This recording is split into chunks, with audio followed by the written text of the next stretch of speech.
Okay, we'll get underway now. And just first, let me say good morning to everyone that's joined, and thank you for making the time this morning to learn about the Rhode Island CPACE financing program. Our speakers this morning are going to share with you how CPACE is continuing to empower project developers and property owners to help continue to advance their projects in the face of the challenging pandemic impacted economic environment that we're all navigating. So again, thank you for making the time. I would encourage you during the course of the presentation, if you have questions, to please submit those through the chat box on your GoToMeeting dialog box. And we'll plan to cover those at the end of the presentations after our prepared remarks of our speakers. And that was a timely reminder for me to ask all of you if you could go on mute on your phones at this juncture. That would be helpful to minimize the background noise. So thank you. Let me give you a brief overview of our agenda and our presenters this morning. This is Brian McCarter speaking, and I'm the CEO of Sustainable Real Estate Solutions, and SRS is the program administrator of the Rhode Island CPACE program. First up this morning will be Toby Ast, and Toby is a business development manager at the Rhode Island Infrastructure Bank. I think most of you know that RIB is the sponsor of the commercial PACE program here in Rhode Island, and he'll provide us with an introduction to RIB. Again, this is Brian McCarter. I'll then follow Toby with a brief overview of the program, in short defining what it is and how it works, and that should adequately set up our feature speaker this morning, who is John Kelly from Twain Financial. John's VP of Business Development at Twain. They are a capital provider experienced in different states around the country, financing CPACE projects, and recently have funded their third new construction project in Rhode Island. And John is prepared to share with us some of those case studies in Rhode Island and relevant lessons learned. So with that, again, I encourage you to submit any questions as we go, and at the conclusion of our prepared remarks, we'll plan to pick those up at the end. So with that, Toby, we'll have you introduce RIB. Great, thanks, Brian.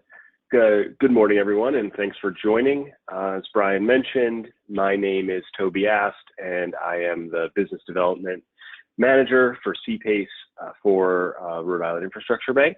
I'd like to welcome you all this morning and give a little bit of background on Rhode Island Infrastructure Bank. We were established in 1989, and we work collaboratively with both public and private capital providers to support investments in the state's infrastructure, as well as supporting investments in a number of green and clean energy initiatives. Some of the areas where we administer programs are listed on the left in the graphic on the left of the slide. We work across multiple market segments, municipal, commercial, residential. Our programs really run the gamut. I work primarily in support of our CPACE program, which is on the commercial side, and collaborate closely with Brian and his team at SRS to help guide organizations through the CPACE process in Rhode Island. Next slide, please. Over the last few years, a diverse group of organizations have utilized CPACE finance in Rhode Island. We've done projects with multifamily housing, hospitality, healthcare, manufacturing. We've even had a golf course utilize CPACE to install some renewable energy, some solar panels. You'll hear from John Kelly about a few of these projects later in the presentation, but I really wanted to emphasize the flexibility of CPACE as a resource for implementing energy efficiency, renewable energy health and safety measures, resiliency projects. We're completing an increasing number of transactions every year using CPACE, and we're figuring out new and creative ways to use this tool, both for building retrofits on existing buildings and in the new construction context. CPACE has proven useful in a variety of different projects, both large and small. We've done projects that are less than $100,000. We've done projects that are several $1,000,000. It's a flexible tool for getting these sorts of projects done. I really appreciate Brian and John joining us to offer some more detail on CPACE and how it's been utilized in some real world projects. Thanks again to everyone for attending this morning. And I will turn it back over to Brian to provide some more detail on the Rhode Island CPACE program. Thank you. Thank you, Toby. So let me start with a brief overview of the structure of the program and speak to a little bit about the mechanisms of how it works. So first off, with the structure, the Rhode Island legislature passed statewide enabling legislation back in July of 2015, and that enabled the CPACE program. As Toby noted, Rhode Island Infrastructure Bank then stepped up as the statewide program sponsor. And having said that, each of the municipalities throughout the state do have to voluntarily opt in order to participate in the program.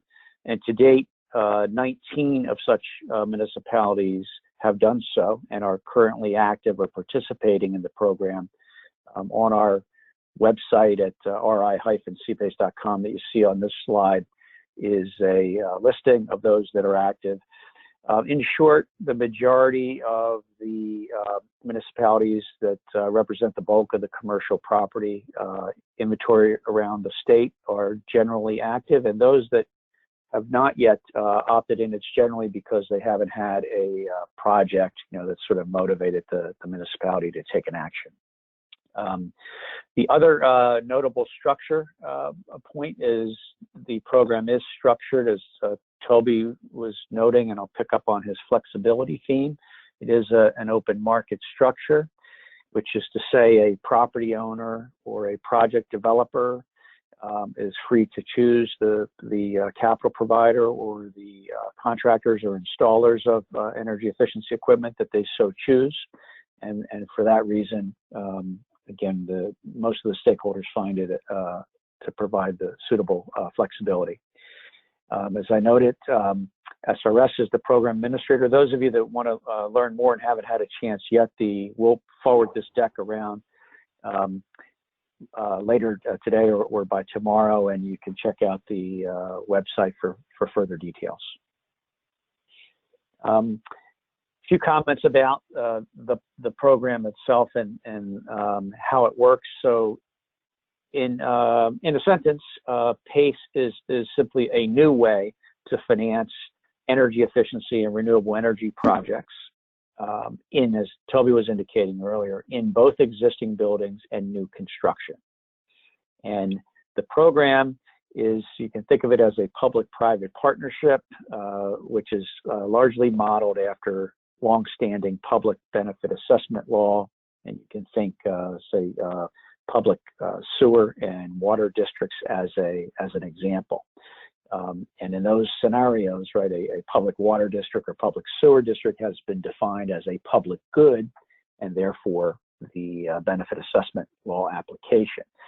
In short, that's what the state legislature determined with the CPACE enabling legislation, defining an energy improvement to a commercial building as a public good by way of reducing the energy consumption, the reduction of greenhouse gas emissions, local job creation, and general economic impact benefits. And so that is a key underlying foundation to the program. Having said that, the public side is RIB's involvement as the state sponsor of the program, and the individual municipalities in their role to record such assessments on properties and to handle billing and collections. But in terms of financing, all the financing is done by private lenders.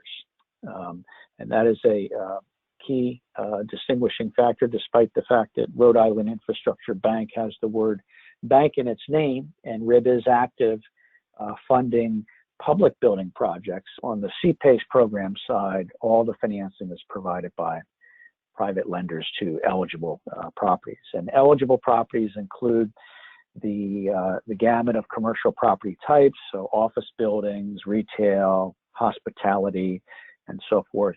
Any commercially owned property, generally speaking, is eligible. From an improvements standpoint, all measures that save energy or create renewable clean energy are in the eligible definition of improvements, and also the related cost to install any of those measures. So it's not only the equipment, but the total net install cost would be an eligible measure. And I should note, both hard and soft costs can be covered by the financing. A few comments about how it works. So upon the closing, and again, the closing is a private property owner entering into a financing agreement with a private lender. The disbursement of those funds by the lender is contingent upon the recording of a non-accelerating assessment lien in the public land records. And again, that's executed by the municipality and we as the program administration team help to facilitate that upon a closing. Such closing does require the written consent if there is an existing mortgage holder, say on a existing building project, or a construction lender that's involved in a new build project. So where that's applicable due to the nature of the assessment, its priority, and the fact that it's recorded on the tax parcel of the property, it does require written consent prior to the execution of that funding. And in terms of the repayment, a property owner will receive their CPACE assessment bill on the municipality's normal course quarterly special assessment bill. The municipalities bill quarterly for things like the, I had mentioned earlier, sewer districts or water district utilities. And so the CPACE assessment payment will be included in that bill. The property owner will remit payment for the assessment in their normal course of paying that quarterly bill. And upon receipt of that at the program administration team, we will remit it to the private capital provider that has funded the project. Another attractive feature or structure of the program is that repayment obligation at the time of a future property sale can be transferred to a new owner, again, similar to the way that an assessment for a sewer district on a commercial property would be transferred at time of sale. And I noted earlier, the financing can support projects both in the existing building type and new build type, and there are some differences or nuances between the two, so let me speak to those. So on the existing building side, CPACE can provide up to 100% financing, and that financing again can be for the project's hard and soft costs. It is fixed rate financing over a long term. That term can be up to 25 years, and typically the maximum term is set to be commensurate with the useful life of the improvements that are being installed in the existing building. The second bullet, the financing up to 35% of property value, that actually is a metric that's defined by the private capital provider. But generally speaking, you see capital providers willing to fund somewhere between 20 to 35% of a property's value, depending on the type of property, how much debt is on the property, et cetera.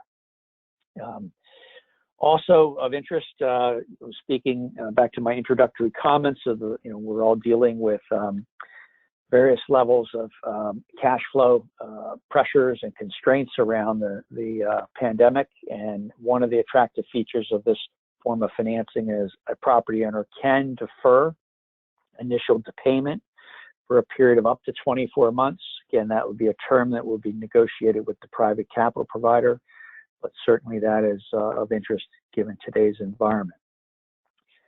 The property owner also can retain any incentives or tax credits. So on the existing building side, let's say there's a solar PV component. Rhode Island happens to have pretty robust renewable energy credit programs. So any of those sort of renewable energy incentives or tax credits, excuse me, would be retained by the property owner. And any economic development incentives, which would more traditionally be involved in new builds, but they would likewise be retained by the owner. No personal guarantee is required for this form of financing. Of course, that's attractive, particularly for the small building environment.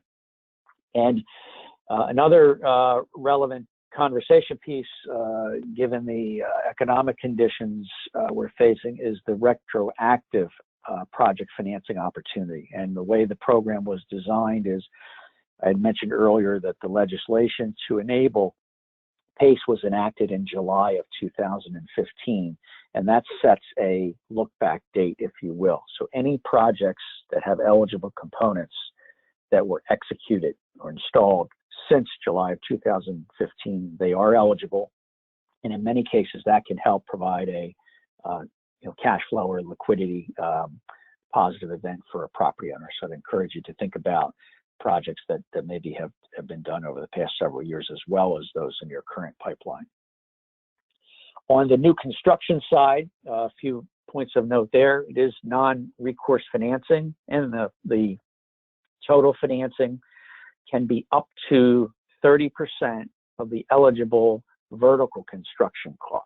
So not costs that are related to the acquisition of the property or so-called horizontal costs, but the costs that are related to building the building, so to speak.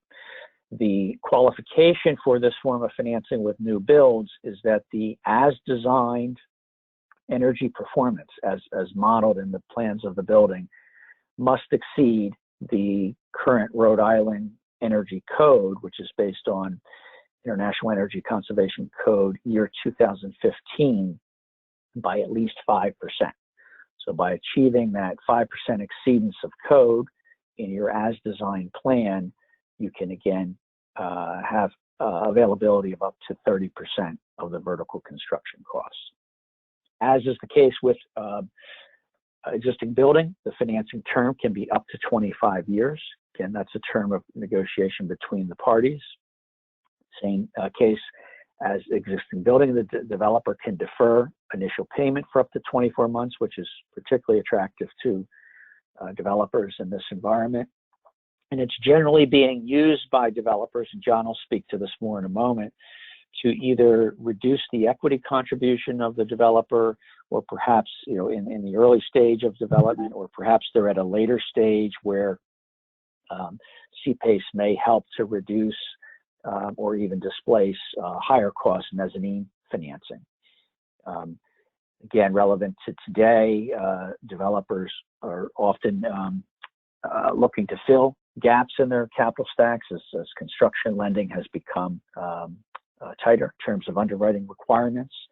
And ultimately, again, John will speak to this in real life cases, but ultimately the developers are typically reducing their weighted average cost of capital by including CPACE in their new build capital stacks. Likewise, with the existing buildings, any of the economic development incentives or tax credits would continue to be retained by the developer, and even new build projects that have been executed since the July 2015 program inception date are eligible for financing. So with that, I'm going to turn it over to John from Twain Financial, who again has recently completed 3 new build project financings in Rhode Island, and we're excited for him to share some of the lessons learned around those projects. So John? Thanks, Brian. It's nice to be here this morning. Good morning, everybody. I want to thank the Rhode Island Infrastructure Bank and SRS for inviting Twain to participate this morning. We're only as good as the partners we work with, and having such good partners in Rhode Island has really helped us to do so much PACE financing just in the past year with 3 projects under our belt, which for a little state like Rhode Island is a pretty big deal. I think Twain doesn't have very many states where we've got 3 substantial deals done in the past year. To give you just a little bit of background about who we are, Twain Financial Partners has been around since 2013, but our roots are actually much deeper. We are a spinoff of U.S. Bank's Community Development Corporation, which is based in St. Louis. And 7 years ago, the bank, or the CDC actually, which is the country's largest investor in new market tax credits on community development projects, needed to spin off all their new market tax credit assets. And they did that and turned them over to 2 senior executives at the CDC, who then founded Twain Financial. And so for the first 2 or 3 years of our history, all we did was manage these assets for U.S. Bank. But then over time, we branched out and we started doing federal historic tax credit investing, state historic tax credit investing, low-income housing tax credit investing, solar investments we just started this year. And then about 3 years ago, we really kind of went feet first into PACE financing. We also do ground lease capital programs and deferred developer fee programs, really substantial. $4 billion of assets, $420 million in state tax credit syndications, $180 million in historic, federal historics, and then the slide says $140 million of PACE, but it's actually more like $250. So we've really turned ourselves into a really broad, non-traditional capital provider. Next slide, please. And so just to give you a little context, so just in the last 3 years, Twain has done PACE deals in 19 different states, and we probably have a good handful of states where we'll probably do our first projects this year. But it's a national program, and each state varies. But we've been able to navigate and learn, and we have people all across the country in different markets, including me, who sits up in Boston. And we've really been able to broaden our scope. We are closing our first New York project in the next couple of weeks, which is pretty exciting. Their program just came online, so it's I think the more states that see places like Rhode Island do so well with it, I think the more that will opt in. Next slide, please. So Brian really went into depth. I guess I just want to kind of talk to you about what I think are the benefits of PACE from Twain's perspective, from my perspective. The Rhode Island program is really broad. Not every state allows for new construction and rehab, and so Rhode Island really does. There's very little you can't bring before Rhode Island CPACE and ask them to take a look at. They'll go retroactive on projects back to July 2015, which is a big deal. They'll allow us to capitalize up to 2 years of interest. And that's really a huge deal, especially in light of COVID right now. We're seeing a lot of hotel projects that are really struggling. And what they're trying to do is do a retroactive PACE on their existing hotel, pay down their senior debt, and give themselves 2 years of breathing room on that amount of money. And so we're finding that their senior lenders are interested. Anything they can do to help stabilize the asset is really working out well. As Brian said, we can do up to 30% of construction costs, but on one occasion, they were even able to go a little bit higher than that on a case-by-case basis. The developer had a compelling story. Twain was, okay with it, and we were able to convince RIB to come along as well. And then lastly, there's really no asset class that we won't look at. The program will look at virtually anything, other than things like maybe sin businesses. So bars, restaurants, casinos, that type of thing. But that's really kind of it. So it's really it's a nice program. Any project that wants to investigate, should, because you never know what might work. So as Brian said, I've only been with Twain and working in CPACE since last summer. But in the last 11 months, really, we've been able to do 3 substantial projects in Rhode Island. So the first project on the slide is 580 Water Street. And this was developed by a really well-known Providence developer, second generation, younger guy. And he was just trying to figure out a way to kind of, fill his capital stack with good credit and good debt. And so, the $2 million PACE loan closed with $12 million of permanent financing, bank financing from Harbor One. They put in a good deal of their own money as well. What's interesting about this from my perspective is that this developer built this housing near a bunch of colleges that are in Providence. And he said that from a marketing point of view, not only was the energy efficiency a good thing and it was going to save him money in the long term, because this was going to be a long-term hold, but he felt like it was a really good marketing tool to college kids or grad students to say, hey, not only are you moving into this great building, but it's going to be an energy efficient building, so you're kind of doing your part, for your carbon footprint. So an interesting use of it, so a good use of low rate capital, but also a nice marketing tool. Next slide, please. So the Aloft Hotel in downtown Providence, we just closed in February. And these are Boston-based developers that I've actually worked with before in Massachusetts. And yeah, they're building this really cool hotel, like right downtown, great location, right near all the colleges, right near downtown, across the street from a really beautiful, brand new parking garage. And even with COVID, they were able to not get delayed terribly. So they're already in the ground. They're having a topping off ceremony in about a month and that's when all the steel is in place. And because they couldn't do a groundbreaking, they're going to do a virtual topping off. And this is a huge project. This was $60 million. They closed a $35 million construction loan. They put in PACE. They put in tax incentive financing. They even had opportunity zone proceeds going in. These were really sophisticated developers, but they really knew how to be creative with their capital stack. And I think it's going to be a really great project to look at and a really nice use of PACE capital in Rhode Island. Next slide, please. So this is a really interesting project. I don't know how else to describe it. The first thing, I didn't think of this before, but Brian made a really good point. This is in the tiny town of Richmond, Rhode Island, which is maybe 45 minutes from Providence, in between Providence and the ocean. But this town had never done a PACE project before, but the developers of the preserve went to the town and said, hey, we want to do a PACE deal, so you need to opt in. And it happened, I think, what I heard, rather quickly, because they had good incentive to help these folks get up and running. Twain just got involved in this project in February when the project was actually more than 50% complete. They called and asked us about it. My boss, Dave Taylor, flew in from St. Louis. I went down and we met with the developers, and we really liked what we saw. We thought it would be a really interesting use of PACE financing. The developers had overruns and just needed some more capital to finish off the building. So it was not part of their original capital stack, but it was a second tranche that went in towards the end, and that money closed in May, and they should be all complete by I guess maybe a month or so. What's interesting is, so this is a hunting club it's supposed to be for affluent people, and it's got housing and tennis courts and gun ranges and a beautiful pro shop that sells really high-end guns. When I went down about a month ago, I'm in the parking lot of the gun shop, and I assumed it was going to be all these really rich people. And so there's all these Range Rovers and Mercedes and all these really fancy cars, but there were equally as many old pickup trucks. So maybe guns are a great equalizer, but it was a nice mix of people. It's a beautiful project. They were really happy to benefit from it. They're going to hold this project for a long time, so they were happy for the energy efficiency improvements that went in. So this was a nice one to have done. Next slide, please. And then I wanted to put this in because I didn't have any other projects in Rhode Island that were in historic buildings, but I wanted to kind of make the case that PACE can be layered in with other programs really easily, and Twain does it in markets all across the country.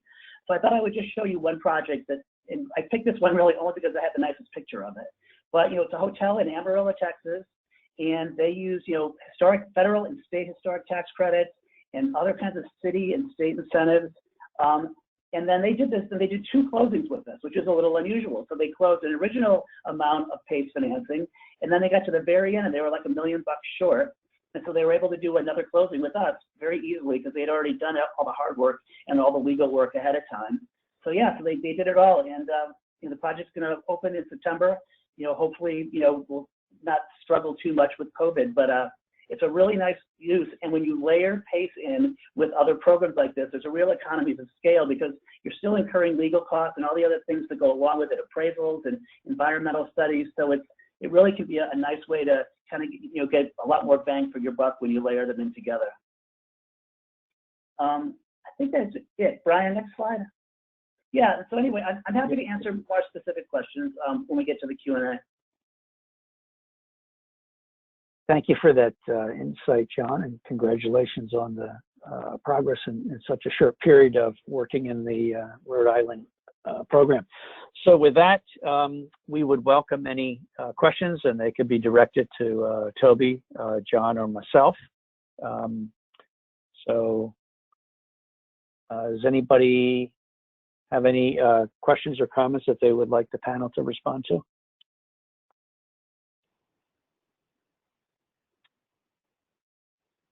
Are you able to do anything in Massachusetts? So the Massachusetts program, I hear on reasonably good authority, is going to launch in about 2 weeks. It got approved in 2016. In Mass Development is the program administrator where I used to work, actually. So yeah, so it took them a year to get the program up and running. But yeah, it's supposed to be up in a couple of weeks. And I expect to close at least one deal before the end of the year.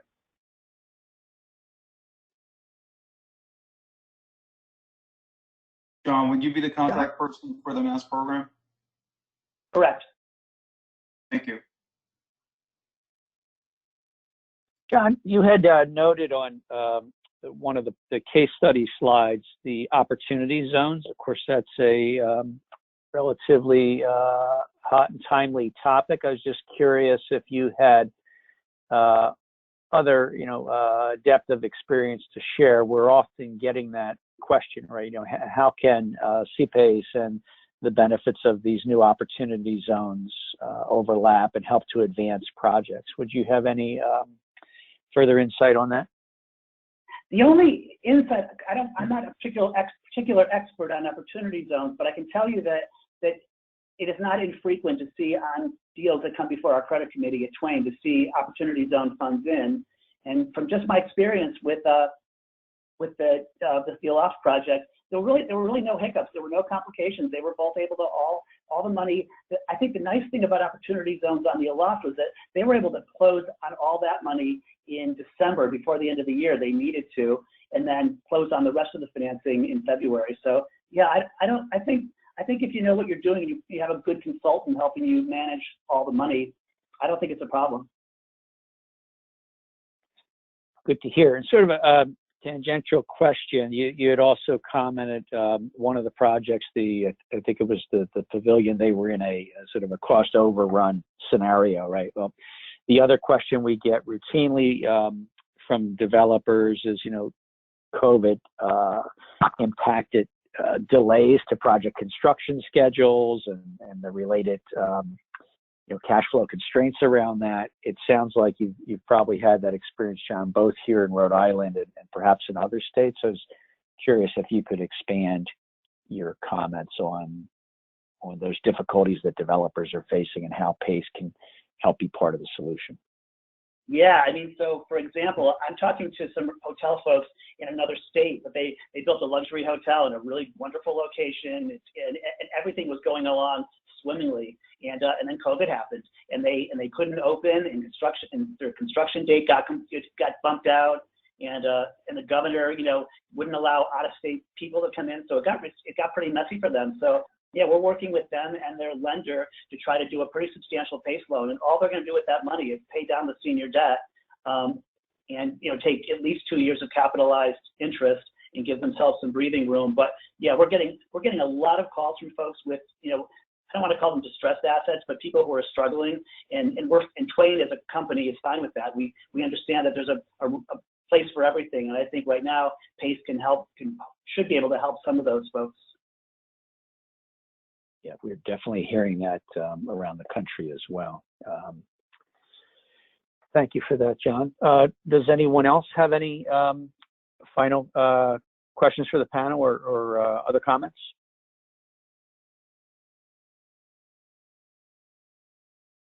No? Okay.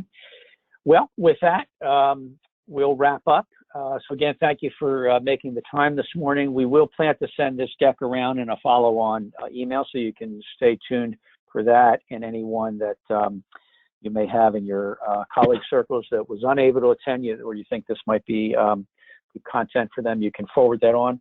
Also, we have recorded today's session, and we will plan over the next several days to put that up on the Rhode Island website as well. And again, you could provide that link to any colleagues that you think would benefit from this content.